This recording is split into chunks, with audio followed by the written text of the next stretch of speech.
Good afternoon, guys. And going to be reviewing my two trades today. Very basic. This is going to be a very quick review. We're just going to go over context, right? Because context is important. When you take a look at the 15-minute, my bias is clear. I am bullish. I am bullish for this current supply to break. There's a very small pivot kind of at the top of supply.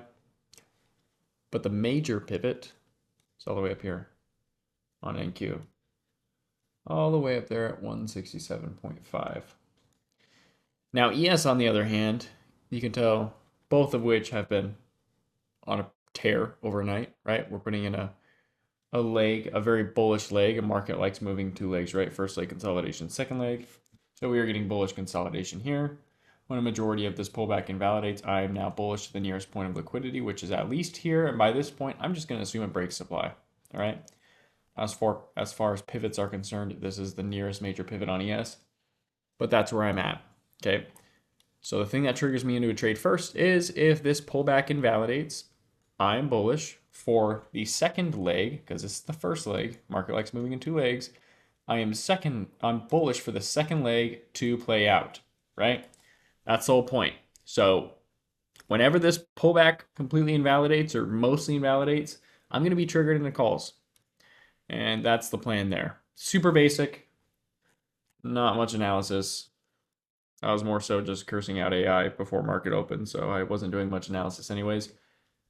First candle in market open, I am triggered into calls. Pretty easy which one to choose. ES is clearly a lot stronger than NQ. NQ put in a huge buying wick. So my first PT here is ES supply break.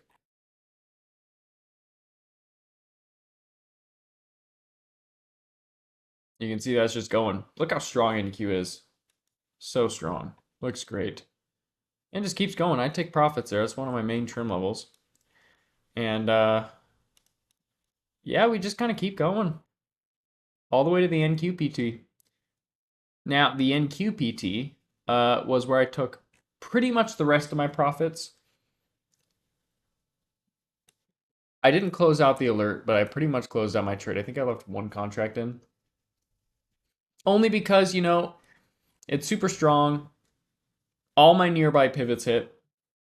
I have one more pivot, though, and that is this pivot on ES, which is somewhat likely to get there. Now, I sold the last runner was closed here. The alert was officially closed on this candle. And we did bearishly sweep a pivot, but if you take a look at how this consolidation is forming, if you guys watch the, did we talk about it in that lesson? Pattern identification lesson, we talked a little bit about it. We'll talk about it in the masterclass coming up this Sunday too. By the way, I was going to limit the masterclass to 40. I might extend it a little bit. I already had 39 people reach out to me off of just one announcement of the masterclass on Monday, right? And I plan on announcing all through the week. So if you want to be in that masterclass, DM me. It's very, very, very, very valuable information. First one I've done since January. But anyways, you can tell that it's by the way we're starting to pull back, by the buying wicks that are starting to happen, and the buying wicks are making lower lows, it's very likely that this pullback is going to be bullish consolidation. So if I see that, I'm going to use that as a trigger to enter. Now, I don't remember I don't think I entered during this one. I think I entered during the next one. Let me see. I entered the second trade of the day. Yeah, no, it wasn't here. You know what? And I don't think, no, it was here that the alert closed. I want to say. Let me see when the SPX alert closed. 6:49. Yeah, 6:49. I was mistaken. Sorry, guys. It was during one of the pullbacks. All right, there's ES getting the pivot, and honestly, I did close pretty much my whole position here. That's why I got confused. I closed pretty much my full position there, but I didn't alert it because when I did, the red candle put in a buying wick, which meant it was very likely to just be bullish consolidation. You can see now that ES got to this pivot. We're closing in on supply. I'm now bullish for NQ to get to supply, but NQ actually flipped a lot stronger than ES, so we may have one more trade to take here. By the way, that SPX runner, 260% gains. I averaged about 180 across the entire position. 181, but somewhere near 200. I don't know. I didn't do the math. It doesn't matter. Huge trade to start out the day. Well, look what we have again. Is this a reversal? Well, I don't really see a big volume spike, so that's a no. I see a big selling wick, but immediately off this pullback, we're getting buying wicks again. Very small red candles. That's what you want to see. Look, another buying wick on NQ. And notice how NQ is getting buying wicks and ES isn't. NQ is a little bit stronger. So if this drop invalidates, I'm going to enter a trade half size. Another buying wick with increased volume this time. If most of this drop invalidates, I'm going to be in there. However, I'm only going to be half size because bull flags like putting in two oscillations. One oscillation, two oscillation, right? I want to save room for it. We get another buying wick. Like how much dip buy? Like the chart is so obvious when it comes to displaying the dip buying happening. This is why I wanted to take one more trade. Now, I entered during the next candle, not this candle. I entered during the next candle at 654. Now I entered half size. I didn't end up getting to add my second half, which is fine. But I entered during this candle, roughly here. By the way, I entered the SPX trade here at 2.7. But most of you guys filled at like 2.4 or 2.5. You guys got a way better average than me. Anyways, pretty much my PT was NQ supply, ES supply. NQ first take profit, ES second take profit. It's pretty close, and also you can see that the risk to reward on this trade is actually bad. NQ supply is really close, which again is why I want to be half size on my entry and save room to average down. There wasn't really a plan to average up. I was kind of just waiting for the other oscillation. But regardless, it did end up playing out. Great profit taking here as ES hit supply, and we just kind of ran for a bit. A very little bit, like here. So we went on a little run. That's a reversal candle. And we got increased volume. And we're in supply. That's take profit right there. So I sold it. Sold it all there. Except one runner and sold it when it got a red candle. Again. Huge selling wick. Now ES still looked bullish. ES fully invalidated it. And ES is stronger than NQ. But we got another selling wick. This time a higher high rejecting the second supply. I sold my last runner here. And you can see it got a red candle. Sold it out. And it ended up being a pretty good sell. It did come back down. There you go. Now, the trend didn't generally stop, but I got 40% gains on that trade. So this morning, as far as the alerts are concerned, we cleared 300% in alerts. And even more if you held your SPX calls, right? Because it did keep going for a little bit. Or at least ES did. NQ kind of stalled out, unfortunately. A very easy morning. Just the concept of first leg consolidation, second leg is what triggered me into those calls right at market open, plus basic liquidity analysis as far as what is the exact candle needed to trigger me into calls here, or longs if you took futures. So super easy review. And, for this Sunday's masterclass, again, DM me. If you're watching YouTube and you can't figure out how to DM me, it's Bryce Trades. Just comment on the YouTube video, comment your Discord, and I'll add you and, comment your Discord username and I'll add you and message you regarding it. Because I don't want you guys to miss it. I don't do masterclasses often. I used to do them once a month. I'm going to try to get back into that, but I haven't done it since January. But in the masterclass, we are talking about how I mastered trading the open. So it's a little bit of everything. Probability analysis for the most part. And we're going to be going over a lot of mornings and not just talking about the analysis that I used. Because that's what I do, right? These trade reviews, I talk about the analysis I use. I share it.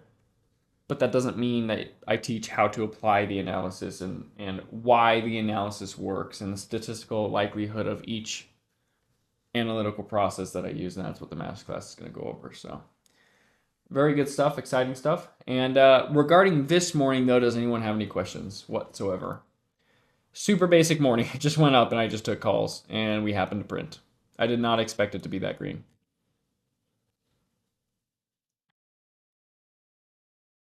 It doesn't look like anyone has any questions. Oh, wait. Does masterclass, if you buy, yes, it comes with the recording. If you get the masterclass, you get permanent access to the recording. Of course. Yeah, Black Ops, I'm really behind on my DMs. So I still owe some people money giveaway.